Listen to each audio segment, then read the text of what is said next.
I live in a city that never sleeps, in a small but cozy apartment that has always been my sanctuary from the corporate storm. For the last 8 years, my life was my job as a strategy manager at a fast-growing tech firm called NextGen Innovations. It was my baby, a company I had helped build from the ground up with my strategies and insights. I thought my dedication had earned me a secure place, but I was about to learn that loyalty in the corporate world is just a word, not a bond. This is the story of how they tried to discard me, thinking I was just a cog in the machine, and how I showed them that I was the one who built the machine in the first place. Before this story unfolds, I'd love to connect with you. Please let me know in the comments where you're watching from and what time it is in your corner of the world. It's amazing to see how far these stories can travel. My journey at NextGen Innovations began when it was little more than a handful of ambitious people crammed into a rented office space that always smelled faintly of burnt coffee. I was 23, fresh out of business school with a head full of theories and a heart full of hope. The CEO, David Chen, was a charismatic leader back then. He sold us a dream of innovation and disruption, and I bought into it completely. I wasn't just an employee, I was a believer. My official title was junior analyst, but in a startup, titles are fluid. I did everything from market research and financial modeling to fetching lunch and assembling office furniture. I didn't mind, I was learning, I was contributing, and I felt like I was part of something monumental. My real talent, the one that would define my career, was strategy. I had an uncanny ability to see the bigger picture, to connect disparate dots of data and predict market trends with unnerving accuracy. While our engineers were building the products, I was building the roadmap. I identified our target audience when no one else could define it. I pinpointed the niche in the market that our competitors had overlooked. My reports weren't just documents, they were blueprints for our success. It was my strategy that secured our first round of seed funding. I spent 3 sleepless weeks crafting a presentation that didn't just show numbers but told a compelling story. I remember David, after the investors left, clapping me on the back and saying, "Sarah, you're our secret weapon." That praise was the fuel that kept me going. Over the next 8 years, I climbed the ladder. Junior analyst, became senior analyst, then strategy lead, and finally, strategy manager. Each promotion was a testament to another milestone the company had achieved. A milestone that had originated from a plan I had meticulously crafted. I developed the Project Atlas expansion plan, a 3-year strategy that saw our revenue triple and our market share double. It involved a series of calculated risks acquisitions of smaller tech firms, aggressive marketing campaigns in untapped regions, and a pivot in our product development that initially had the board sweating. But I had done my homework. My forecasts were backed by mountains of data, and my confidence was infectious. The board approved it, and the results spoke for themselves. We weren't just a startup anymore. We were a major player.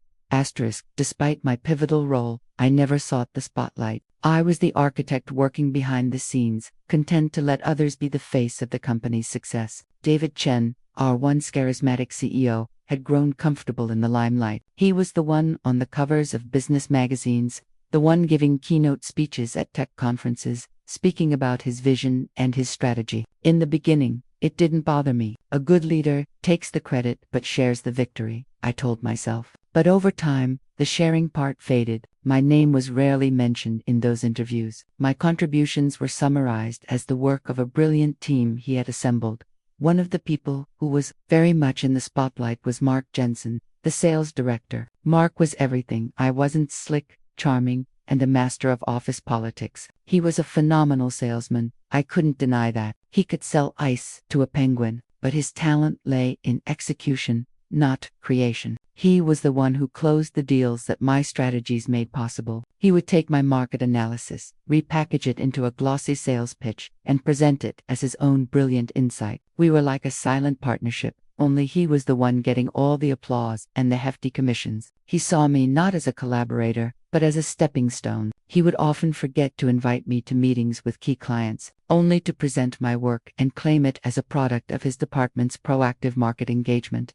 I let it slide, believing that the success of the company was all that mattered. My work spoke for itself, or so I thought. The numbers on the balance sheet were my vindication. My closest confidant in the office was Emily Rodriguez, a senior data analyst. Emily was a wizard with numbers and algorithms. She was the one who helped me dig deep into the raw data, who could see the patterns I was looking for, sometimes even before I could articulate them. We were a formidable team. She was quiet, observant, and fiercely loyal. She saw the dynamics at play. "He's taking credit for your work again, Sarah," she would tell me over lunch, her brow furrowed with concern. "You need to speak up." I would just smile and shake my head. "It's fine, Em. As long as the company is winning, we're all winning." I genuinely believed that. I believed in the meritocracy. I thought NextGen was built on. I was naive. The project that would become the catalyst for my downfall was codenamed Project Nightingale. It was the most ambitious strategy I had ever devised. For 2 years, I had been watching the industry, noticing a seismic shift on the horizon. A new technology, a form of advanced AI integration, was emerging. It was complex, expensive, and untested at scale, which was why all our competitors were hesitant. They saw it as a gamble. I saw it as the future. I spent 6 months, working late into the night, building a business case. I mapped out a complete overhaul of our existing product line, a new subscription model, and a phased rollout that would position NextGen as the undisputed industry leader for the next decade. It was my magnum opus. I presented Project Nightingale to the board. David and Mark were there, along with the rest of the senior leadership. I laid out the data, the financial projections, the risk analysis, and the potential rewards. The potential was staggering: a 500% increase in revenue within 5 years. The board was skeptical, but my track record was undeniable. Every major success they'd had could be traced back to a strategy I had authored. After a tense week of deliberations, they gave me the green light. David put his hand on my shoulder in the boardroom, a wide smile on his face. "This is brilliant, Sarah. Truly, your best work. You're going to lead this project. Of course, this will be your legacy." I felt a swell of pride I hadn't felt in years. Finally, this would be the one project so big, so undeniably mine, that no one else could take credit for it. For the next year, Project Nightingale was my life. I assembled a hand-picked team, with Emily as my lead analyst. We worked tirelessly, overcoming technical hurdles and logistical nightmares. I was in my element, orchestrating a complex symphony of departments, from R&D to marketing. We were on schedule and under budget. The initial results from our beta testing were even better than I had projected. The jewel in the crown was securing a partnership with Innovitech Solutions, our biggest potential client. Their CEO, Jessica Lee, was a legend in the industry, sharp, demanding, and visionary. Getting her to even take a meeting was a coup. Getting her to sign on as our flagship client for the Nightingale platform would be a game changer. The negotiations with Jessica Lee and Innovitech were intense. She grilled me on every detail of the strategy, every line of code, every market projection. Mark Jensen was in the meetings, but he was clearly out of his depth. He tried his usual sales speak, but Jessica wasn't interested in charm. She wanted substance. I provided it. I walked her through the entire architecture, the scalability, the long-term vision. It was a meeting of minds. After the final presentation, she looked at me, a rare smile touching her lips. "Ms. Vance," she said, her voice crisp and clear, "you haven't just built a product, you've built the future of this industry. Innovitech is in." She shook my hand firmly. It was the single greatest professional accomplishment of my life. The contract was worth hundreds of millions of dollars over the next 5 years, and it validated everything I had worked for. Walking out of that meeting, I felt invincible. Mark was uncharacteristically quiet, his usual smug grin replaced by a tight, thin line. David was ecstatic, clapping me on the back with a little too much force. "You did it, Sarah. You landed the big one." The celebration, however, was a week later. The internal announcement about the Innovitech deal went out. It credited David's visionary leadership and Mark's masterful negotiation skills for securing the landmark partnership. My name was mentioned once, in passing, as the project manager who ably supported their efforts. Reading that email felt like a physical blow. It wasn't just an oversight, it was a deliberate erasure. This was my win, my strategy, my victory, and they had stolen it, right in front of the entire company. When I saw Mark later that day, he gave me a condescending smirk. "Great job with the background work. Sarah really set me up for success in that final meeting." He knew exactly what he was doing. The unsung hero had become a ghostwriter for her own success story, and I was beginning to realize that at NextGen, my legacy was being buried alive. The week following the Innovatech announcement was a blur of forced smiles and gritted teeth. I tried to rationalize it. It was corporate politics. The CEO and the head of sales had to be the public faces of such a massive win. It stung, but I told myself to focus on the work, on the successful launch of Project Nightingale. That was what truly mattered. But a cold knot of dread had settled in my stomach. The way Mark had looked at me, the dismissive tone in David's voice when I tried to discuss the next steps of the rollout. Something was fundamentally wrong. The atmosphere had shifted. I was no longer the celebrated architect. I felt like a threat. The betrayal, when it came, was swift and brutal. It was a Tuesday morning. I had just finished my daily stand-up meeting with the Nightingale team, and I was feeling a renewed sense of purpose. We were just 3 months away from the official launch. I walked back to my office, and I saw David Chen standing there, his hands clasped behind his back, looking out my window at the city skyline. With him was a woman I didn't recognize from human resources. A chill went down my spine. "Sarah, have a seat," David said, his voice devoid of its usual warmth. He didn't make eye contact. He just gestured to the chair in front of my own desk.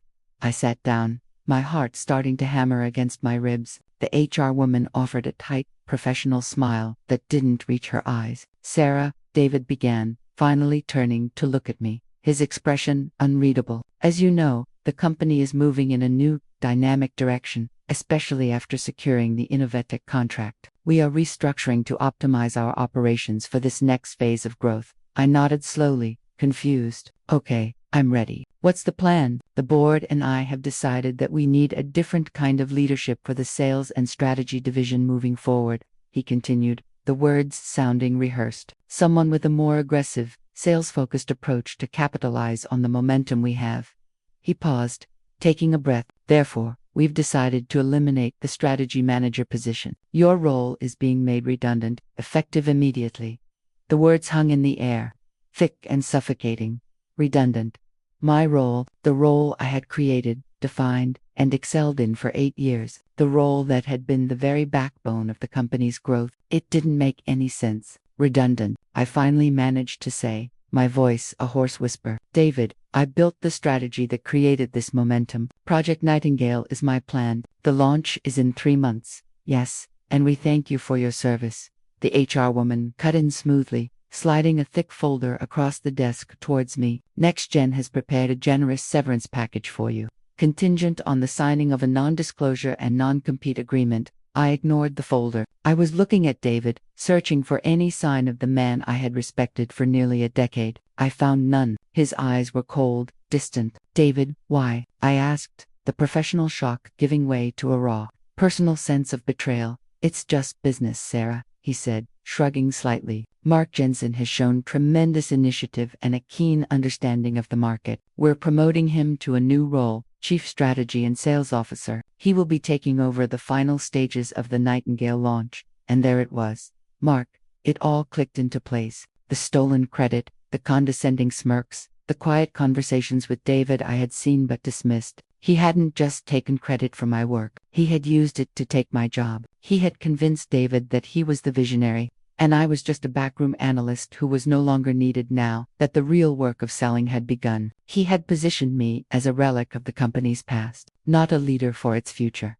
"Mark doesn't understand the technical architecture," I protested, my voice trembling with a mixture of anger and disbelief. "He doesn't know the long-term rollout plan, the fail-safes, the data dependencies. He'll run it into the ground." "The board has full confidence in Mr. Jensen," the HR woman said firmly. "The decision is final. You'll need to clear out your desk. Security will escort you from the building." Security, as if I was a criminal. I looked around the office that had been my second home, the framed charts of market growth I had created, the whiteboard covered in my scribbled notes for Phase 2 of Nightingale, the little plant Emily had given me. It was all being ripped away from me in a single, cold-hearted transaction. I had poured my entire professional life into this company. I had sacrificed evenings, weekends, and relationships for it. I had helped David Chen become a multimillionaire, and in return, I was being thrown out like a piece of obsolete hardware.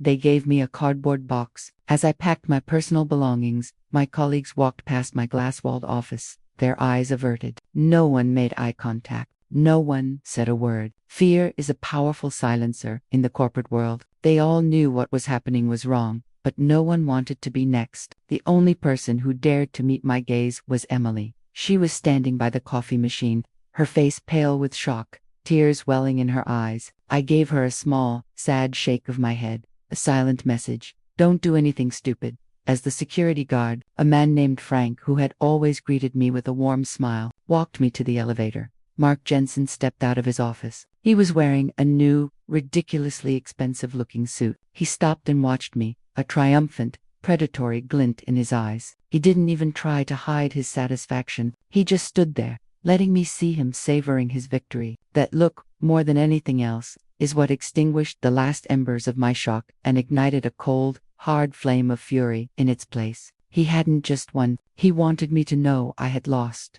The elevator ride down was the longest of my life. The doors opened into the lobby, and I was escorted out onto the street, my box of personal effects in my arms. I stood on the sidewalk, the bustling city life swirling around me, and looked up at the gleaming glass tower of the next-gen building. My building, the one I had helped build. It was a monument to my work, and I had just been exiled from it. The betrayal was absolute, a clean cut. They hadn't just fired me, they had tried to erase me. They had taken my work, my project, my future, and handed it to my nemesis. And they thought I would just take the severance check, sign the papers, and disappear quietly. They had severely, spectacularly underestimated me. As I hailed a cab, the shock finally subsided, replaced by a single, chillingly clear thought: they had just made the biggest mistake of their corporate lives. The first 48 hours after my termination were a haze of disbelief and rage. I sat in my apartment, the cardboard box from my office sitting unopened in the corner like a tombstone. The severance agreement lay on my coffee table, a tempting pile of money that came with a muzzle and chains. The non-compete clause was ironclad, preventing me from working for any competitor for 2 years. The non-disclosure agreement was even worse. It legally barred me from ever speaking about my work on Project Nightingale, effectively gagging me from claiming my own creation. Signing it would be like admitting that they were right, that I was nothing. I refused. I let the deadline for the enhanced package pass. This wasn't about money anymore. It was about justice. My first call was to Emily. We met at a dingy, out-of-the-way coffee shop, the kind of place no one from NextGen would ever frequent. She looked distraught. "I can't believe they did that, Sarah," she whispered, nervously stirring her latte. "It's insane. Mark held a meeting this morning about Nightingale. He couldn't answer the most basic questions from the engineering team. He was just blustering, using corporate jargon. It was a disaster."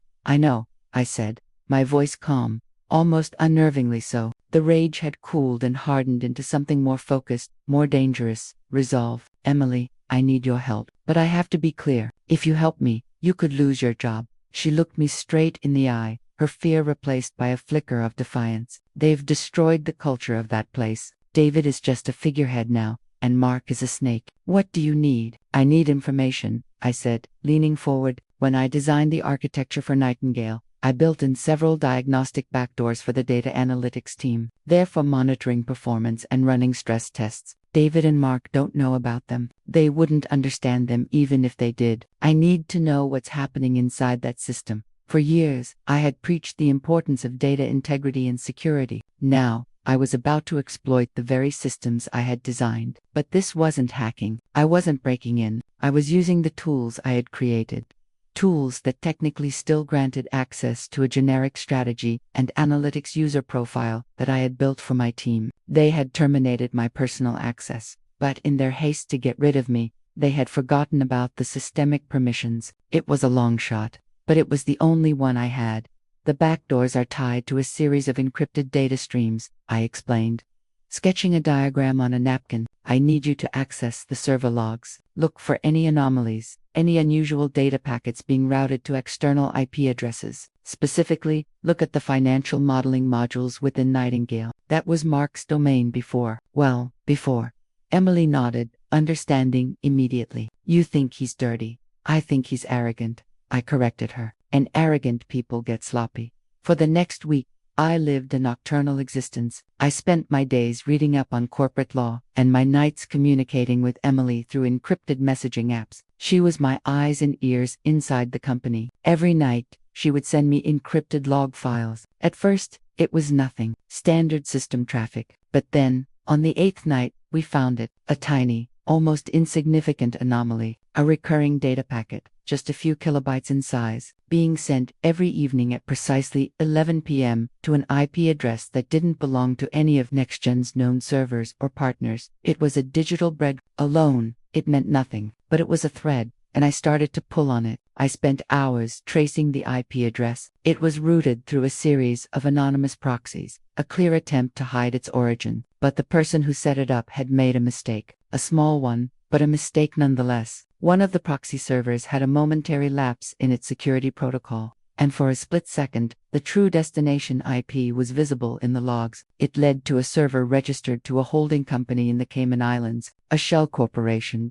My heart pounded in my chest. This was bigger than just Mark stealing my job. This was corporate espionage. Or worse. Emily, I typed, my fingers flying across the keyboard. I need to know what's in those packets. We need to intercept one. This was the dangerous part. Accessing logs was one thing. Actively intercepting live data was another. But Emily was brilliant. Using the diagnostic backdoor I had designed, she was able to create a mirror port, a way to copy the data packet as it was being sent, without interrupting the original transmission. The next night, at 11:01 p.m., a file appeared in our secure chat. It was the packet. It was encrypted with a high-level algorithm, but it was a commercial one, not a proprietary military-grade one. Mark was arrogant, not a spy. He assumed no one would ever be looking. It took me 2 full days.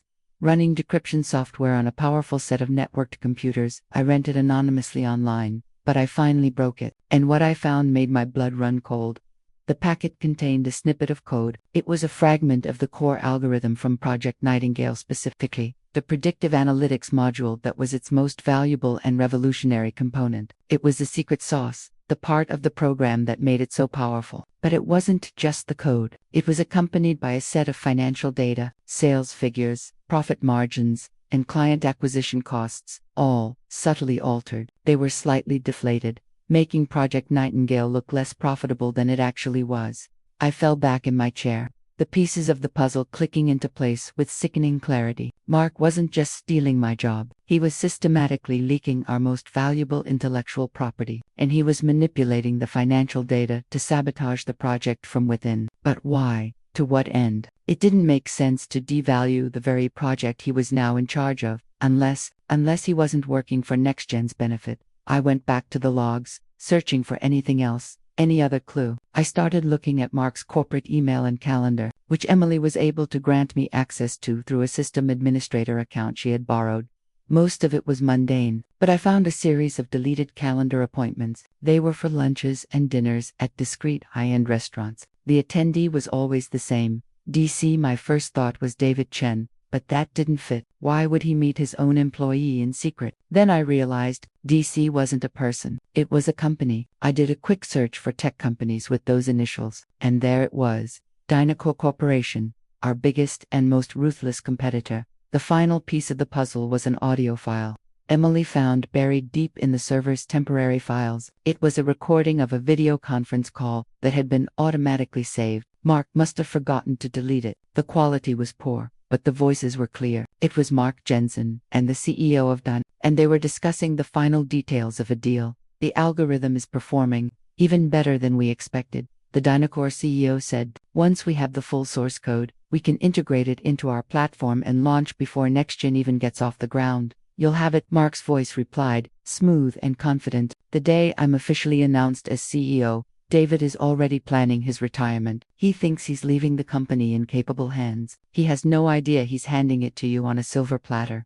So that was the end game. It was a corporate takeover from the inside. Mark wasn't just trying to steal my job. He was using it as a stepping stone to sell the entire company to our rivals. He would get me fired, take control of Nightingale, deliberately underperform by using the doctored financials, drive the stock price down, and then orchestrate a rescue acquisition by Dynacore, where he would be installed as the new CEO. He wasn't just a snake. He was a viper, poisoning the company from within, and David Chen, in his arrogance and blindness, had handed him the venom. I had everything I needed. The digital breadcrumbs had led me to a conspiracy that would not just destroy Mark Jensen, but would bring the entire rotten structure of NextGen's leadership crashing down. Asterisk. With the evidence in hand, the intercepted data packets, the decryption of the stolen code, the Cayman Islands server logs, and the damning audio file, my first instinct was to go public. I could leak it to the press, become a whistleblower, and watch the company burn. It would be sweet, poetic justice. But as I sat in my apartment, staring at the compiled digital evidence on my screen, I realized that burning the company down would also destroy the one thing I still cared about, my creation, Project Nightingale. It would be caught in the fire, its potential extinguished before it ever had a chance to shine. It would also harm the hundreds of innocent employees who had poured their hearts into their work. People like Emily. There had to be a better way, a smarter way, a way to not just expose the guilty, but to save the innocent and reclaim what was mine.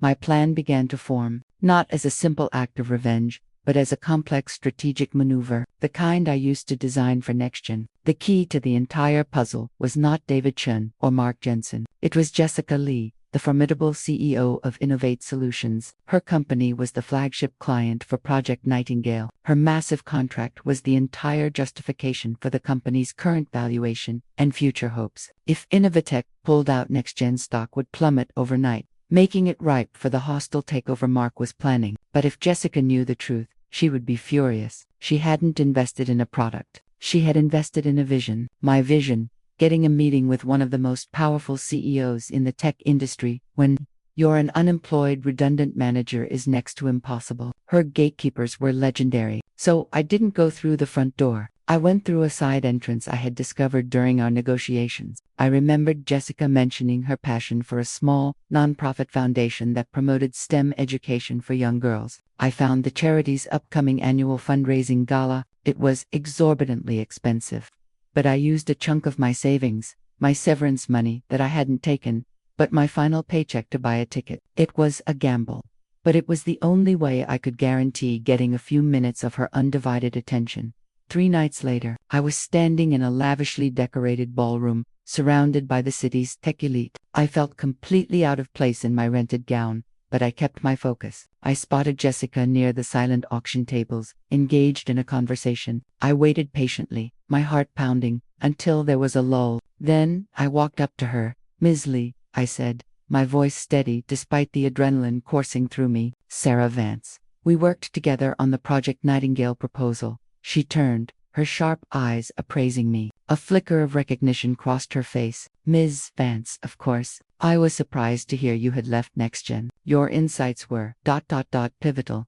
I trust you landed on your feet." "Not exactly," I said, keeping my tone professional. "I'm here tonight because I have information that is critical to Innovatech's investment in Nightingale. Information that I believe you have a right to know. Can I have 5 minutes of your time?" Her expression was skeptical, but my earnestness must have intrigued her. She gave a curt nod and led me to a quiet corner of the terrace overlooking the city. I didn't waste time with pleasantries. I laid it all out. "NextGen is compromised," I began. I told her about my termination, about Mark Jensen's promotion, and about his conspiracy with Dinah. I didn't show her the evidence right there. It was too sensitive, but I described it in detail. The data leaks, the doctored financials, the audio recording. I explained the endgame: to devalue NextGen and sell it for parts to your biggest competitor. As I spoke, her expression shifted from skepticism to icy fury. Jessica Lee was a titan of industry because she did not suffer fools, and she absolutely did not tolerate being played. "They are using my company's contract you negotiated in good faith as a pawn in a hostile takeover scheme," she asked, her voice dangerously quiet.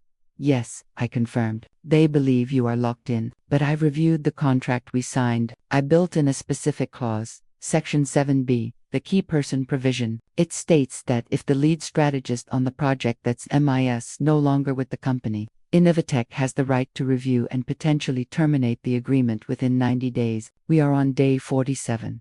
A slow smile spread across Jessica's face. It was not a warm smile. It was the smile of a predator who has just been handed a weapon. "You are very thorough, Ms. Vance."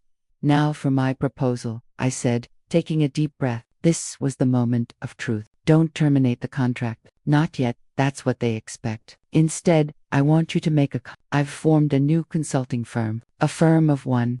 For now, me, I want Innovatech to hire my firm to oversee the implementation of Project Nightingale. From the client side, we'll frame it as a necessary step to protect your investment, citing the key person clause as our justification. It's perfectly legal and contractually sound. Jessica leaned against the railing, her eyes fixed on me. You want me to pay you to manage the project you are already managing, from the outside. I want you to give me a seat at the table, I corrected her. From there, I can ensure the project is delivered as promised. But more importantly, I can control the flow of information. I can feed Mark just enough rope to hang himself. We will let his plan to devalue the company proceed, but we will be in control. And when the time is right, when he has made his move and believes he has won, we will expose him. But instead of Dynacor picking up the pieces, a different buyer will be waiting in the wings. A buyer who will acquire NextGen not for its assets to be stripped, but for its potential to be realized. A buyer who will clean house and put the right people in charge. Jessica was silent for a long moment, studying me. I had just proposed a high-stakes game of corporate chess, with hundreds of millions of dollars on the line. This is an audacious plan, she finally said. It's risky, and you're asking me to put a lot of faith in you. You're not putting faith in me, I replied calmly. You're putting faith in the strategy I already sold you, the one you yourself called the future of the industry. I'm just offering you a way to protect that investment and ensure that future becomes a reality, instead of being carved up and sold for scrap by your competitor. I pulled a flash drive from my small purse. This contains all the evidence. Verify it for yourself. My contact information is on it. You have my offer. I handed her the drive. She took it, her fingers closing around it. You have 24 hours to hear from my legal team, she said. And with that, she turned and walked back into the gala, leaving me alone on the terrace, the cool night air feeling electric with possibility. I had just bet everything on a single conversation. I had made my counteroffer not just to Jessica Lee, but to my own fate.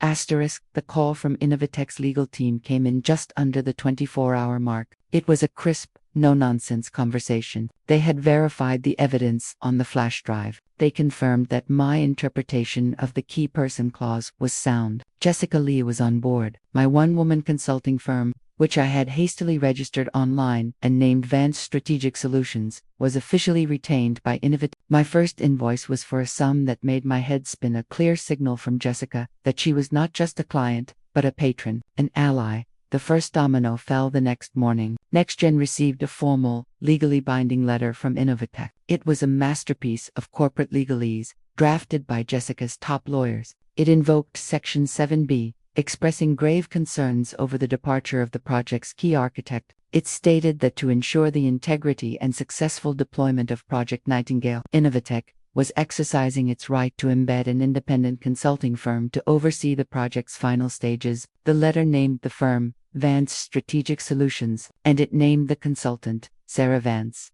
I can only imagine the panic and confusion in the NextGen boardroom. Emily later described the scene to me. David Chen was reportedly white as a sheet, and Mark Jensen was apoplectic, sputtering about breach of contract, until his own legal counsel pointed out the clause was airtight. They had no choice. To refuse would mean the immediate termination of the Innovatech contract, which would have cratered their stock price and exposed them to shareholder lawsuits. They had to let the fox back into the hen.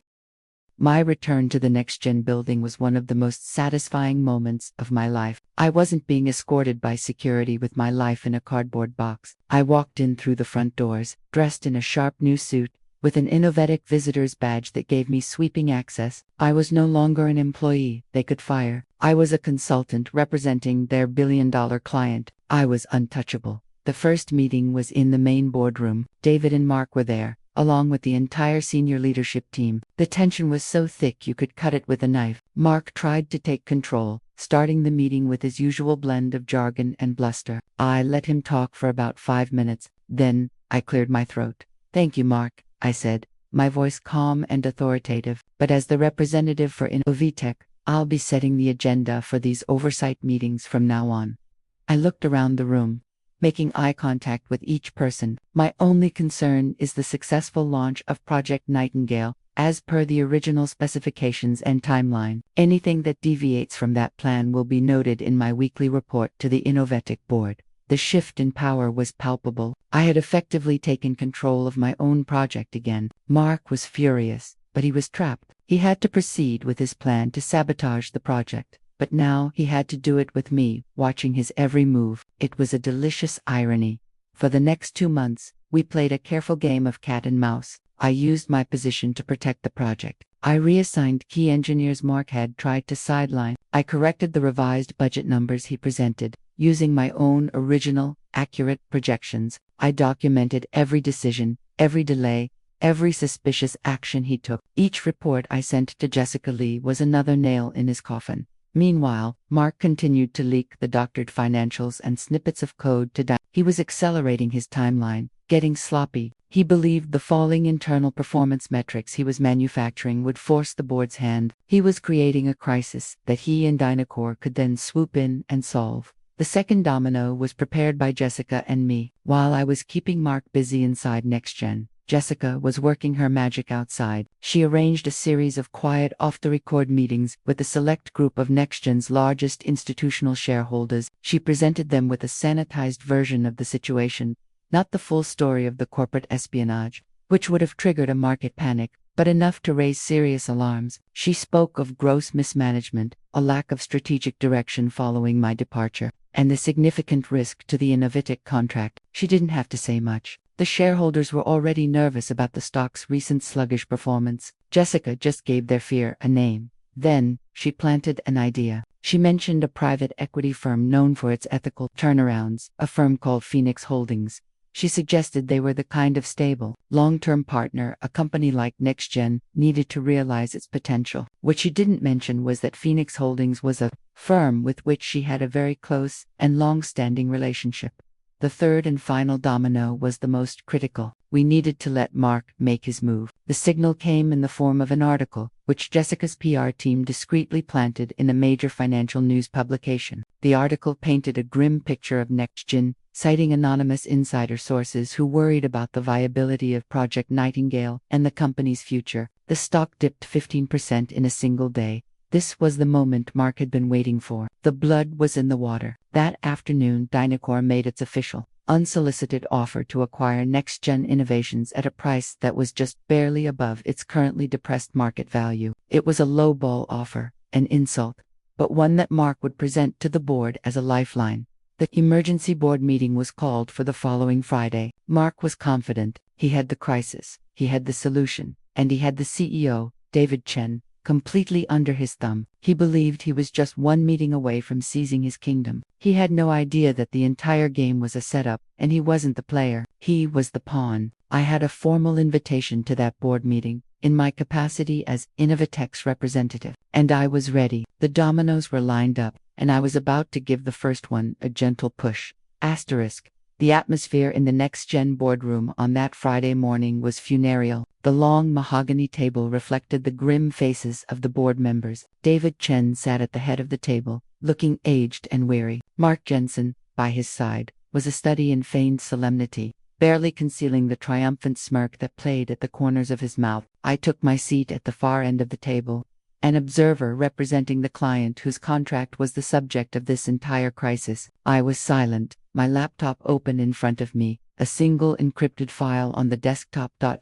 Mark began the meeting. He presented the Dynacor offer with a somber tone, framing it as a painful but necessary choice. He walked the board through his fabricated numbers, showing Project Nightingale's disappointing performance metrics and the company's deteriorating financial position. He painted a picture of a company on the brink of collapse. Dynacor's offer is our only viable path forward, he concluded, his voice resonating with false gravity. It provides a safety net for our employees and a reasonable return for our shareholders, given the circumstances. I urge you all to accept. Several board members, spooked by the stock price and convinced by Mark's doctored data, nodded in agreement. David Chen, looking utterly defeated, cleared his throat. Does anyone have any other thoughts before we move to a vote? He asked, his voice barely a whisper. The room was silent. Mark's victory was imminent. I do, I said, my voice cutting through the silence. Every head in the room turned to me. Mark shot me a look of pure venom. You are here as an observer, Ms. Vance, he snapped. You do not have a voice in this room.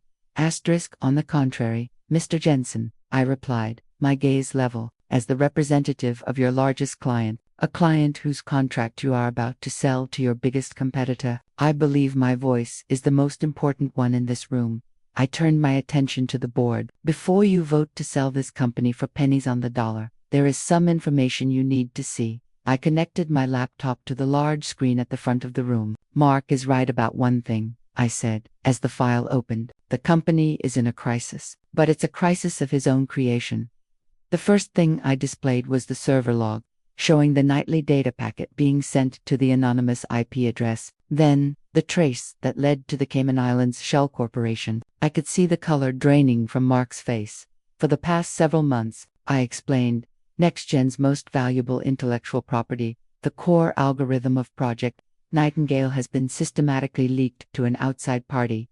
I then played the audio file. Mark's voice, smooth and confident, filled the boardroom, discussing the final details of the takeover with the CEO of Dyna. The sound of his own treachery, his promise to deliver NextGen on a silver platter, echoed in the stunned silence. Board members who had been nodding along to his presentation were now staring at him in open-mouthed horror. David Chen looked like he had been physically struck. The financial data Mr. Jensen has presented to you is also a fabrication, I continued, pulling up a side-by-side comparison of his doctored numbers and the real, actual performance metrics from Nightingale's system, which I had been tracking. Project Nightingale is not underperforming. In fact, it's exceeding all original projections by over 20%. The stock price didn't fall because of poor performance. It fell because of a targeted smear campaign, orchestrated to make this predatory acquisition appear to be a rescue. I had laid the conspiracy bare. The betrayal was no longer a secret. It was a multimedia presentation in high definition. Mark was sputtering, trying to call it a lie, a fabrication, but the evidence was overwhelming and irrefutable.